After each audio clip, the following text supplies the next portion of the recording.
Suai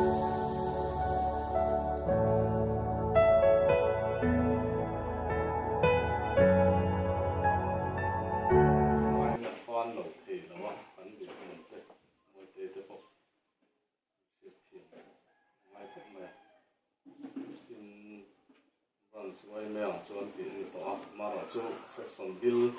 nani section bill ani nei homa un thatak lu ko thina yang chuan kan nun wa tu te ko chong tan tu teng teng kan han ve no thina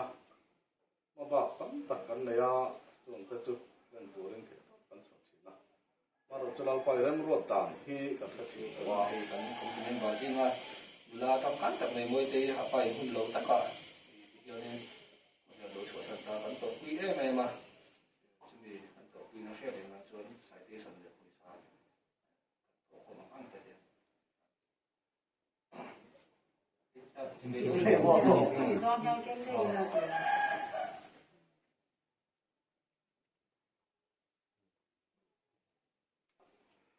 ấy cái nó thì nó thấy rõ hơn là nó mà cái đồng rán nó đã nhà đến những cái thiếu người đó là những cái thiếu để nó vào làm gì anh đồ thuốc sản mà rất đồng rất là mấy nó anh đồ thuốc sản anh nhớ số là hiện nay nè chỉ nói chuyện hắn thì là cũng về đến cả ông mình rồi về thì nó hắn sẽ thấy không mấy nào chúng ta là hiện cần thuốc tổ nó đều rau cho nên trên quy định hàng tỷ kia nên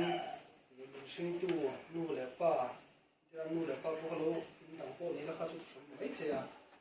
đến hôm nay mình quy trình tập chuộc cái hàng tỷ chỉ thế đến một quy này có một chỗ một quy cái làm pha cái tiền khăn cần thu tổ đàn cần kinh tổ đàn đều khá này à anh đi được cho nên in ra đấy rồi phải lấy thay đầu thiếu cái tầm mức của cái cái là cái sử dụng rất là chịu cái chỉ này cái OEM ở ngoài cả đồng cảnh nào về siết thành đàn hiền OEM hiền in phăng dễ làm OEM hiền cái lúa thằng cái lúa dễ làm cái mà OEM hiền trả này thì hiền cái sử dụng